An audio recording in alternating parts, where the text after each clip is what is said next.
Technology is changing everything about how we build wealth. Make sure you're not left behind. It's Brian Preston, the money guy. Yeah, Brian, it's so true. The world has been changing. I mean, even the fact that you and I are sitting here doing a show about personal finance, sharing the good news of making wise financial decisions and building financial abundance is even an opportunity available because of how much technology has advanced over the course of both of our careers. Well, there's 2 slides we have in today's show. One, Daniel decided he wasn't going to put in until we got into our content meeting. And the first one, I thought you brought this to me, and I was like, that's great. It was unbelievable. And it ties in. By the way, you brought this. This is why this show is magical, guys. When you talk about the pixie dust of what makes the Money Guy show, it probably was within 2 days of the show. I loved it. By the way, Bo drinking iced coffee is spectacular. That's going to add all you people who are the type that you're sensory and you want to hear the ice crinkle. You're going to love today's show. I've got this much coffee left because I want this to be a great show. That's why I'm drinking the iced coffee. But seriously, we were having a meeting and you brought this slide and I was like, that is perfect. That brings it full circle. You showed us a slide about all the things that didn't exist. Yeah, 2007 so I was before. scrolling through my Instagram feed, and this kind of popped up, and I was like, oh, wow. This is from 2007, so this is right before the Great Recession. Listen to the names, if you're out there in podcast world, listen to some of the names of companies that did not exist in 2007. Instagram, Uber, Snapchat, Bitcoin, WhatsApp, the iPad, Slack, Tesla, Android, Airbnb, 4G, Pinterest, Spotify, Beats, and blockchain. Those are all, I would say, household names that we are all very aware of that probably we interact with on a daily basis, and they have not even been around for 15 years at this point. Didn't we also find out like YouTube came around, was it 2005 or 6? 2005, that's right. So a lot has happened. I mean, there was a lot of things that were popping around 2007. And one of them, I thought this was kind of just, as soon as I saw this, I was like, you know what was around in 2007? Oh, I know. The Money Guy Show. The Money Guy. For those of you, again, out there in iTunes, iHeartRadio, Spotify, Stitcher World, this is one where you probably want to go check out the YouTube channel because what's on the screen right now, if you can't see it, is the very first album artwork that Brian Preston dreamed up back in 2006 when he started the Money Guy Show. So I feel like this is interpretive, so you need to understand what was going on and what the logic was with this setup. The Monopoly board is because what is money? It's like Monopoly. Okay. So I put that out there. Well, I wanted to show that I do a lot of reading. I read a lot of stuff. So I got the Wall Street Journal. Looks like there's an investment news back there as well. I make sure that we go deep. And then I put the Apple on there. That's the Easter egg to show everybody I have the heart of an educator. Heart of an educator. And what I love to show what a true user of resources is you may think that microphone right there looks pretty familiar. It's actually the same microphone that you were talking into today. So it is, but it is interesting is that we started podcasting in 2006, and that made me self-reflect on how much of life has changed from the time I started managing money to where we are right now. And the world is changing so fast. It really is that you do want to make sure you're maximizing and harnessing the power of technology and not getting left behind. Because that's a problem we all worry about as we get older. Are we actually maximizing all the resources that are coming our way? So the first thing, Bo, managing cash. Yeah, so technology has provided an opportunity for us to do this. Well, even in our personal lives, it provides a mechanism, just like you said, to stretch our money a little bit farther. And managing cash is one that I've seen even change over my career cycle. It used to be done a lot differently than the way that it's done today. Well, look, I'm older than you. Oh, yeah. You know that. You love to, just like I picked on you about the ice, you like to pick on me about my age. I mean, that's why it's a give and take relationship. And I thought it was interesting is that back when I was a kid, no kidding, it was not uncommon for your local bank to offer crazy promotions to get you to open a savings account. Now, truth, savings accounts were paying 5 or 6% back then. So but you hear the joke about it was toasters or some type of kitchen appliance. That was reality. Now, I mean, I think if you're doing it right, you're probably thinking about in terms, are you doing online banking? Sure. Are you using one of these high interest FDIC insured bankers out there? And there's a reason this is kind of drawing attention. Think about your old brick and mortar banks average paying you 0.1%. Mm-hmm. But what do the online savings accounts pay? I think right now, even in light of super, super low interest rates where we are presently, you can still go out there and get 1.25%, 1.3% on your savings, which is pretty remarkable. As early as middle of last year, high yield savings accounts were paying like 2.5%. So very different than like 0.1% with the brick and mortars. Well, so the first thing when I hear online, I know being the old guy, I'm like, well, that probably is going to cause some restrictions on the fact that if they don't have a local branch, how am I going to get to an ATM? Sure. You're also thinking about in terms of how am I going to deposit my checks? So what's the solutions on that? Yeah, and so one of the things that most online banks have done now is they have apps where you can do like mobile check deposits. So if you have a check on your person, you can actually just take a picture on your phone to deposit it right there. A lot of these online banks will even do ATM fee reimbursement. So rather than having to go to like your local brick and mortar, only go to one, you can go to any ATM and they'll reimburse you for the fees that you incur there. That's pretty powerful stuff. Absolutely. So I can totally see how this works.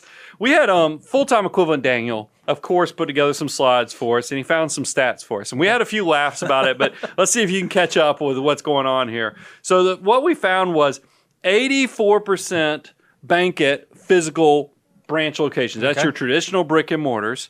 And then he also found that 71% bank online. You totally gave him a hard time. You're like, so does that mean 155% of the population? No, we all know what this actually means is that a lot of you guys, you've caught on that 71% has probably caught on and realized it's okay if you either bank directly with online bank or you have multiple locations, banking relationships. So let's talk about how do you do this right? Yep. And we have some guidance on this. I think there are two ways you can look at this. Sure. I'm the old school one, so I do it the two account approach. Yep. And this is actually the same thing that I do for my personal finances. So I have a local bank location so that I can, just because I don't feel like going completely virtual relationship, that I can walk down. Matter of fact, it's right down the street. I have all my business bank accounts there. I know everybody in the branch location. They've even recommended the show to other customers of the bank. So it's been great. So I have a traditional banking relationship, but then I have a savings account with one of the high yield online FDIC insured. Remember, you can go to fdic.gov, do Bank Finder, and confirm that online bank that you're seeing really does exist and take advantage of those higher interest rates. But Bo, there's a one bank option too. Who's taking advantage of that? Yeah, so we actually did a quick poll of our office to see which of our employees, and we found that I would say maybe half of our employees only do a single online bank, meaning they don't have a relationship with a local brick and mortar. They do all of their banking online. So they never actually walk into a branch, never actually meet with a human being. And now I think you can do that. Probably 10 years ago it was a little bit harder, but now with all the resources available, you can even get checkbooks on your online savings account. So there's really not a need, if you're comfortable with that, ever having a local brick and mortar banking relationship. If you're trying to figure out, this is not an endorsement because we get nothing from them, but I thought it was quite interesting when I was asking around the entire office, because we're all financially minded people. The majority of them were ally.com. That's right. Yeah. I thought that was kind of interesting. So that's, start doing your due diligence from there. We get nothing for that. We're not affiliated with them, but I thought that was kind of interesting when we were asking around the office. That's who came up.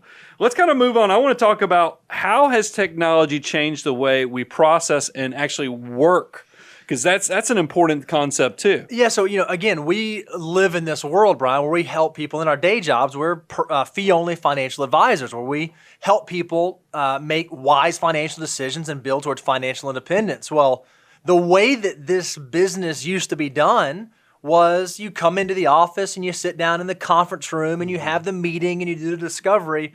Technology has changed that. It's made the world a very different place than it was 15, 20 years ago, that now you can work with clients all over the country, even all over the world, without having to have someone right down the street to work with. We are the benefit. This is twofold. This is you, the worker, your physical location, but it's also how you work with service providers. Sure. And I know we've talked about it. I've given speeches at conferences where I bring up this stat that there's Pew Research does a study is online dating is a good way to meet people. They looked at what was the general public's mindset in 2005 versus 2013? And in 2005, less than half, 44%, felt like online dating was a good way to meet people. Fast forward to 2013, I'm sure this data has actually been updated, but this is what I pulled from my presentation I did.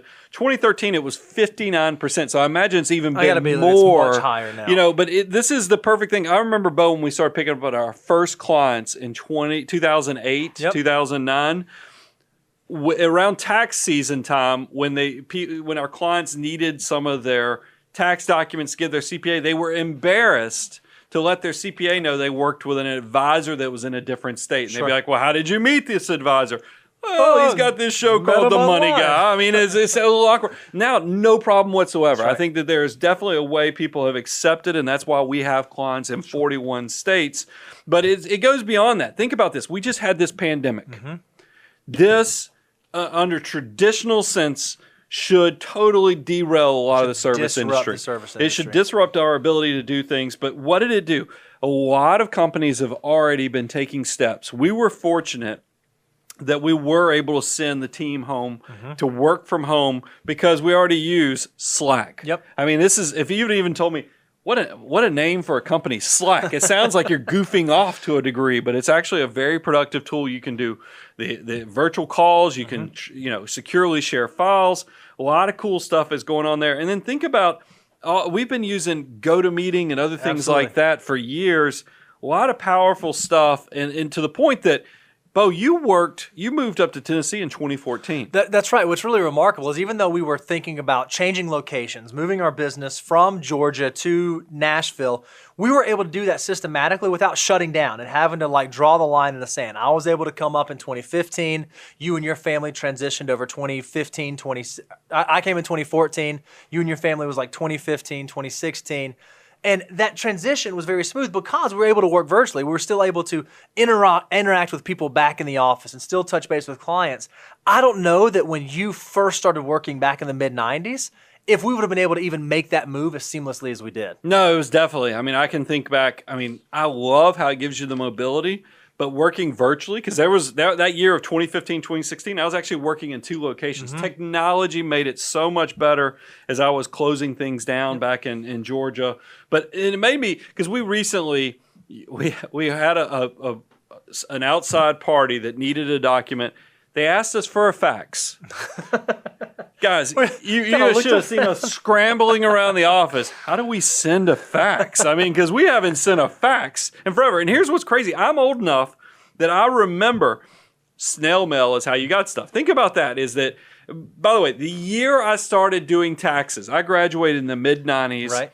The year I started doing tax preparation in the mid-90s, they had just gone to, I believe it was still a DOS-based system, but instead of, realize tax preparers many, many moons ago used to do a Scantron sheet, send it off to the service, and then you'd get a tax return back from the service with the completed tax return. So you had to do this Scantron just perfectly. Grotesquely inefficient. I never did it that way because it was I was the first DOS-based year where we were doing on green screens the tax preparation. This is all before Windows-based type stuff.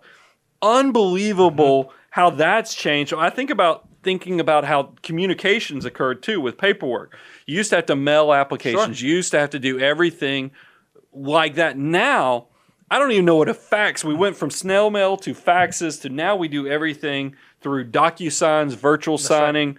It really has made even real estate closings are so much easier now because you're doing everything through electronic signatures. It really has revolutionized. Also, another way it's easier to work with service providers anywhere because you're not having to trade documents face to face like you used to. It makes life a lot easier and it makes it a lot more convenient because I remember when I closed my very first house, even trying to just coordinate when to show up and when to get everything was difficult. Well, now that I can just say, okay, well, email it to me, I'll electronically sign it, I can get stuff done at 11 o'clock at night if I need to. It's allowed me as a consumer, but also me as a producer in this economy to be exponentially more efficient than I was able to be previously. So let's talk about how do you do this right? Sure. I think the first thing is to know which meetings and communications can be streamlined by virtual tools. Yeah, and I think this is so funny, but I remember when I first started working with you, this is a while now, You had never heard of this thing called text messaging,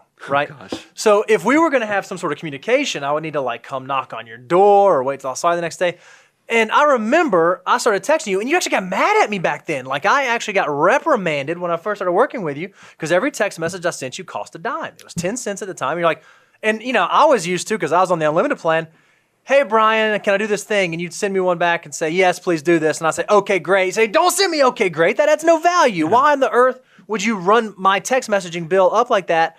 I think about that level of communication to how efficient now we can do in-office instant messaging anywhere in the world and how quick I do that think, happens. looking back, because I hired you, you came on board in 2008, and it's true. I had a limited text message because I was text messaging with no one. If I needed to talk to my wife, I'd call her. And then I wish if we'd have had the wherewithal, Bo, we would have taken some screenshots because I would, and Bo is not wrong. I would write a paragraph. If I was sending him a text, it would be a paragraph. Bo would write 3 words and then send me 4 different texts. And I'm sitting there, you can imagine, old man who doesn't have unlimited text. I'm like, I'm going to strangle him for sending me this string of texts. It is kind of funny now when I don't know of anybody who's not is there a plan that's not unlimited text? I mean, it kind of blows your mind when you see how many texts you send in a month. But it is, if you're looking at how to do it right, it goes beyond that, and even because text messaging even seems old school when you take into account the way we now communicate with Zoom meetings. I mean, you think about, we've been using GoToMeeting, which is a form of that. They kind of are competitors.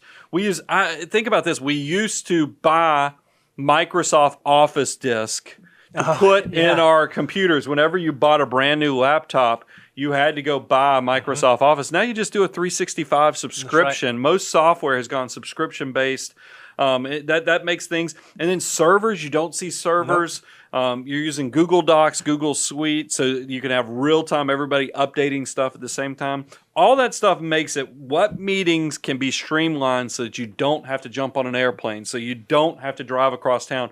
I think that's the biggest thing, is that we even have clients in Nashville that would rather do a virtual meeting than an in-person meeting sometimes. Absolutely. And why is this valuable? Because we all know that, and you've heard this 1,000 times, time is money. So if there's some tool or some way that you can communicate that can save you an email, that can save you a trip, that can save you a phone call, it's worth doing, because ultimately, at the end of the day, that's probably going to save time, which is valuable, and also it's going to save money that you're going to be able to use to build your army of dollar bills. And that's what just kind of closes it out. DocuSign, e-signature type things, because if you can get the forms, think about somebody who needs a process done, an account service done on their investment account.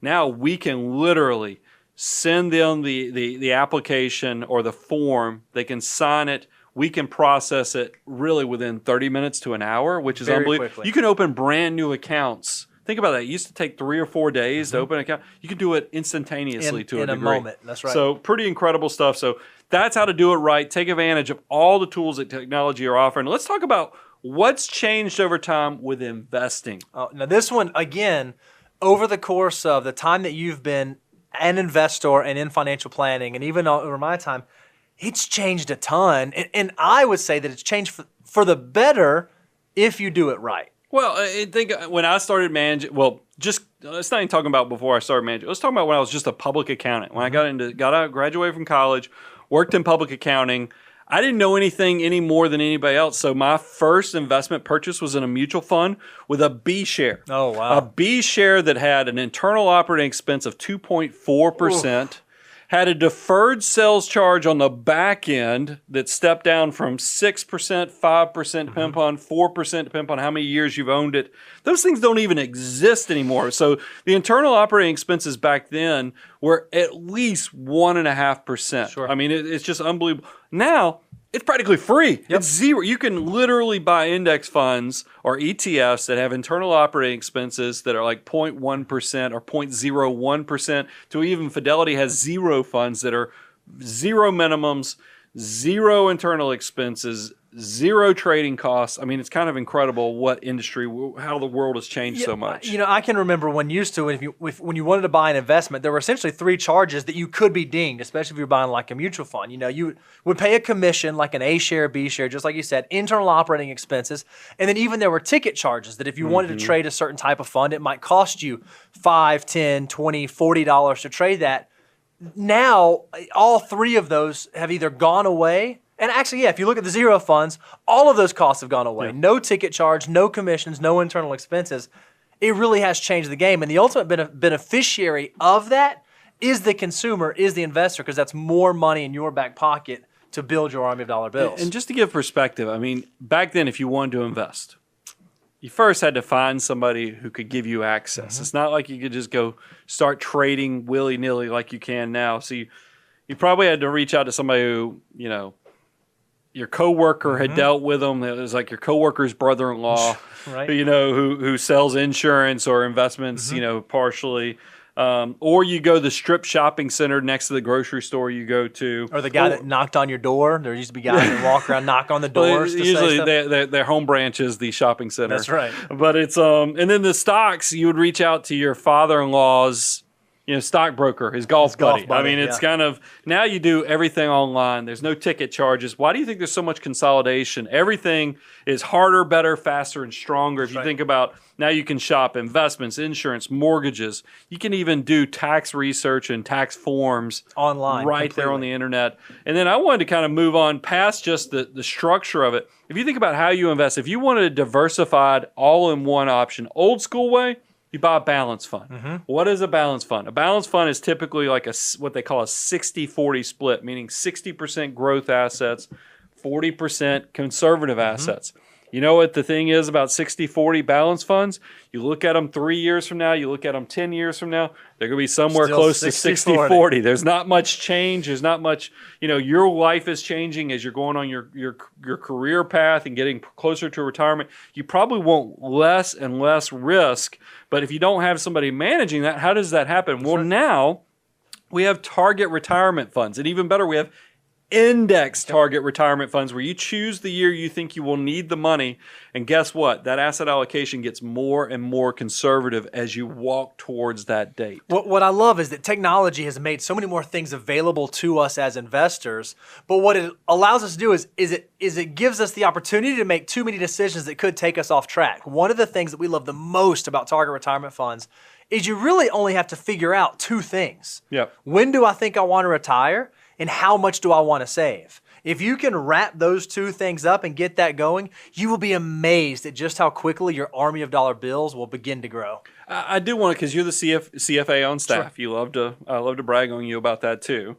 Is talk to us about active versus index funds, because that's also something that I've seen it change over my career as well. Yeah, so there used to be this idea, 20 years ago where the goal of investing was to go out and beat the market. I need to either design a portfolio that can perform better than the broad market, or I need to choose a manager that can outperform.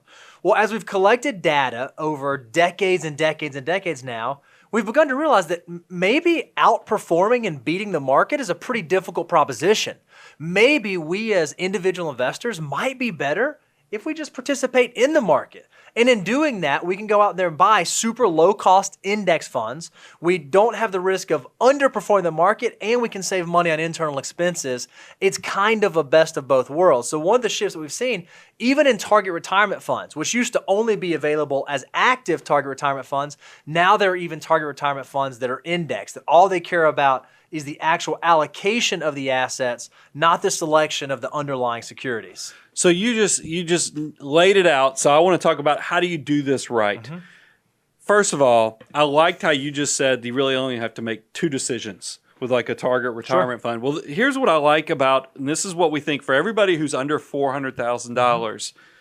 Focus on the most important thing, which is your behavior. The automatic wealth creation of creating a savings plan that does all the heavy lifting for you. Now you can just go buy a target index retirement fund that does all the noise that we just talked about, that talks about the investment selection, that talks about the asset allocation, that talks about all those trading costs. You don't have to worry about any of that stuff. If you go look at like Fidelity Investments, Vanguard, Schwab, all those guys have index target retirement funds that will let you focus on really the most important wealth building thing at your disposal, which is getting the behavior right, getting the strategy. But Bo, there is a point where you need to know when to go pro. And why is there even a transition point? Why wouldn't you just stay and index target retirement funds until you're worth $12 million. Yeah, because there are ways that you can actually optimize your financial situation, whether it be looking at a more specialized, more customized asset allocation, how you're actually housing your assets, or if you're looking at a specialized asset location, what types of accounts are you holding, what types of assets in. If you're just using like an index target retirement fund, it's a very generalized solution, right? So that in general will make sense for anyone who's in roughly the same circumstance as you. As your portfolio grows to that $300,000, $400,000, $500,000, then it might make sense to look for something specialized to your unique situation. Your goals, your time horizon, your risk tolerance, your risk capacity, your tax circumstance, and your account structure. If you can build a portfolio around that, there's a chance that you'll be able to stretch your dollars 3, 4, 5, 10% further than other investors in the same area. So here's what I heard you say, and I want to make sure what I hear you did not say is that you still want to maximize all the benefits of technology and innovation, meaning that you still want to be using index funds. You're still going to be thinking about ETFs, but you're also maybe going a little deeper with adding additional asset classes, but also getting creative with maybe a charitable gift fund. Yep, that's a great point. You had already talked about asset location. All that stuff is so powerful. And that's why I think it also ties into, and we'll talk about this more at the end of the show, the abundance cycle is, go out there, focus on what you need to, which is the behavioral side. There'll be an opportunity for complications. The more successful you are, you're going to find life just being complex just kind of happens naturally. It does. It really, because I remember being a younger man, not having resources and doing tax returns. But like, man, look at this complicated tax return. These people make lots of money. They have lots of investments. They have lots of investment income. This must be awesome. And then one day you wake up and go, man, I got a lot of stuff going on. It's a lot of complexity. That's when you're going to need somebody to kind of quarterback and help shepherd all that stuff through. But it's just going to happen naturally, guys. So focus on the behavior, focus on building wealth, focus on the mindset, and you'll be set to kind of take advantage of let technology and innovation be your kind of co-pilot in the process as well. So let's transition, Bo, because what is more important than even money? Your time. It's the scarcest resource I think that we all have, right? Because it's the one non-renewable resource. Every second that passes is a second we're not getting back. Every minute that passes is a minute we're not getting back. So we ought to treat it pretty preciously, right? It does seem like we take it for granted. And this also creates the second opportunity. I brought up we both contributed something to this show. You brought up that you said you saw it on Instagram, whereas all the innovations and companies that didn't exist before 2007, which was kind of striking because these are things we use on a day-to-day basis now, and they weren't even here less than 15 years ago.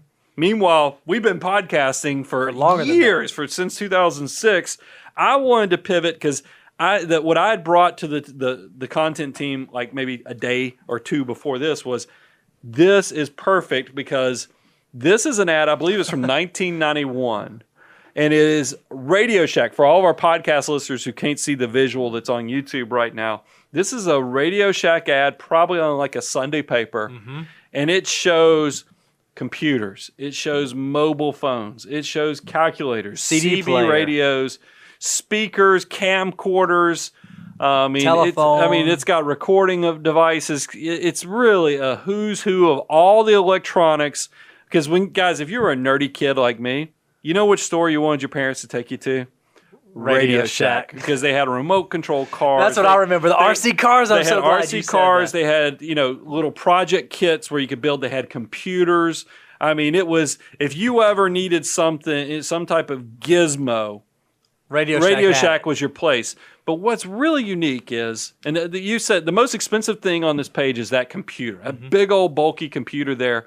And FT Daniel, I can't remember. What did we say that memory was on there? Because we'd blown it up so we could look at it. I think it was 20 megabytes, wasn't it? It was 20. And realize we have the cards that are in each of our cameras that we're recording this show on right now are like, we figured out it was like hundreds of times bigger than this entire computer was able to do. And that computer was $1,600 back then. So you could add up everything on this page and you can do every bit of it with your smartphone. It's unbelievable. What used to would be take an entire page of an electronics catalog Now we don't even think about. We walk around with it in our pocket every single day. So now you would look at this, if they brought this, not that people are using newspapers, but it would It's so funny. This is a Radio Shack ad, which I don't think exists anymore, inside of a newspaper, which also almost doesn't exist But every anymore. one of these things would just be a different app on your phone. That's exactly because right. that's what all the apps we think about. Think about how much has changed with everything that's happened. We had Instacart, which brings groceries to your house. Yep. You got Uber and Lyft, which you don't even need a car if you don't want to. That's You right. can just go get a ride. Meal delivery and ordering. Mm-hmm. I mean, I can tell you, we have a food box come to our house every week with 2 meals for my family. It's like a date night twice a week with me and my wife. I love cooking with her. How about the big smiley face boxes where you can order anything on by the way, the other day I ordered something. My wife needed some envelopes for a little business deal. I ordered it and it was there at 8 a.m. in the morning. Like it took less than 6 hours to get to our house. I don't even know how that's incredible. possible. But That means now, you must live next door to the Amazon distribution facility. the guy who drives the truck must be my neighbor because it got there fast. It was unbelievable. Well, and like I use a bill pay service. I mean, it's just like I use a PayTrust service, which Sure. all my bills are electronically go to this company, and then I have all kind of payment rules. All these things have made my life so much easier. And think about the way we gather information. I mean, managing time, you used to have to read everything. If you needed a new book, you'd have to go to a bookstore. And then we even thought it was great when Amazon was this service where you ordered books and they were delivered to your house. Now everybody has Kindles and phones and things like that.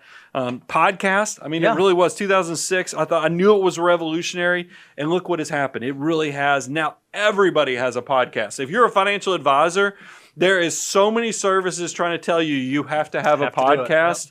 And then look at YouTube. YouTube is now a search engine. I think everybody who's under 35 years old, you don't go to Google. You go to. There's a reason Google bought YouTube, is they recognize it. Unless your name is Rebecca at moneyguy.com, you don't go to Google, you go to YouTube. And then, of course, Google being the largest dominant, search engine out there. All that stuff has changed. But let's talk about, though, how do you do this right, though? Because time is so important. You said it was a scarce resource. You get to my age, you get more sentimental about things. So how do you make sure you're doing this right? Use your smartphone as a time saver to create extra margin or opportunity to do things with what's important for you. Now, that may sound just so simple. Like, what are these guys saying? Use your smartphone to save time? Duh. I think it's one you have to be very careful of because I think about all the people that I interact with in my daily life who don't actually use this tool in their hand at their disposal to save time. It actually does the exact opposite. Well, I feel a little convicted when I was even writing this. I mean, I'll tell you, even at church like 2 Sundays ago, my wife gave me a hard stare. And it was one of those, you're like, oh, she's talking. My phone probably is my overlord to a little bit, Sure. is because even on vacation, I want to have access to information. I will tell you, this thing is a great tool for creating more ability and efficiency to do things and get them done. But man, does it keep you connected at all times. So it has kind of become my overlord, and it's something we all need to be mindful of. But you need to also think about it as what's important to you, what's your time worth, and how do you maximize what is important to you? Because I think that is what these things are designed for. At least that's what they say they're designed for, but we have all gotten kind of addicted to them. So just make sure you're using them right. Absolutely. It's amazing if you do recognize how you can use these tools. You really can streamline your life just a little bit. I mean, I think about we at my house, we have 2 little kids, right? Young children. Going to the grocery store used to be a really hard thing because I don't know if you've ever pushed, I know you have, but for you out there, listen, have you ever pushed a kid through a grocery store and you got him sitting in the cart? These little hands just jump out and pull stuff in. And then you'll have to go to the bathroom 16 times. And then one of them will start crying. And then you won't get them a cookie and they'll lose their mind. We recognized that, man, what used to be a 3-hour endeavor going to the grocery store, we can sit down and spend 30 minutes on Instacart just kind of ordering our food, have it delivered. There's some value to that. There's some, if my kids would be crazy, I'd rather be crazy at the playground than crazy in the grocery aisle. And that was one way that I just think that's a small example of how you can use some of these things to add efficiency to your life. Makes me think of like the Darius Rucker country song, "You Gonna Miss This." Yeah, that's what everyone keeps telling me. Because that's what I think about some of my favorite memories. Y'all gonna think I'm a kook after you hear this. Thursdays, even when I'm in like high school, think about like freshman Brian before he was driving. come home Thursday, whole family go to the grocery store. So that's like a fond memory for you. 15-year-old Brian was in the grocery store with the parents too. And, my dad was a box label reader. He'd read so you could play as a kid, be like, is he going to really read every one of these labels? He was just the guy who would do that. But now that he's no longer here, that stuff, but I think you're right. But see, now I feel kind of guilty because I should be making this a better you might be in the backyard doing something even more productive. Here's the thing. Find what is important to your family. Spend time with them because, like I said, time is a scarce resource. None of us, especially in these odd times we're in now, none of us are guaranteed tomorrow. So make sure you know what your why is, know who's important to you, and know what makes you happy, and go do more of it. I was not trying to make you. No, I love it. But hearing you tell that story, it made me think a little bit because, you just never know what quirky little thing is going to be the fond memory that, makes you smile when you think of that loved one. What I think is remarkable is when I think about the history, I know that back, this is when you first started the podcast, even before then, you wrote like a little newsletter. And I think you even did a column in a newspaper where you would share financial information. And then you came up with this idea to do a podcast. So you started recording and it was audible and you put it out there and that kind of grew. And then you said, let's add video to this. And so we incorporated it in YouTube.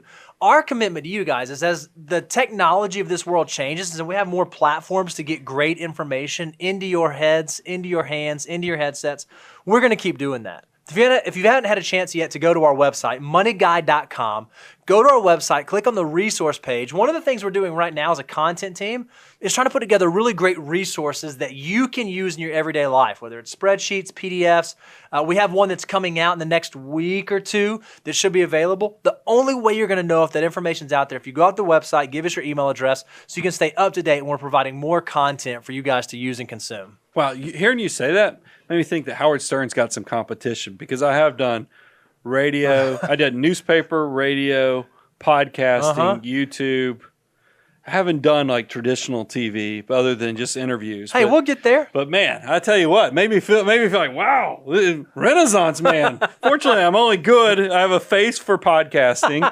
And, and YouTube kind of came about because we got hired by Progressive Commercial to do content and they kind of dragged us into this, but it worked out. I mean, so that's awesome. That's the other part about getting old. You get wisdom through experience and you realize, man, this time on this earth is pretty sweet, so make the most of it. And guys, we couldn't do this without our love and appreciation for everybody out there in the Money Guy family. The abundance cycle, you come, learn, apply. We're just going to give it away to you. I know that sounds crazy. When I go to conferences, when I first started sharing that I was doing this podcast, about you just giving it away. Like, yep, we're just giving it away. And now our cup overfloweth with relationships because you guys know, you remember who planted the seeds to give you the structure. We got a great email today from a gentleman thanking us for his growing family. And that stuff, you have no idea. That is just rocket fuel for us to just continue to make content. It's the abundance cycle. We work with clients in 41 states. Just reach out. Moneyguy.com, aboundwealth.com. We're going to keep doing it. We're having a blast. And we'll just keep being Brian Preston and Bo Hansen. Money Guy team out.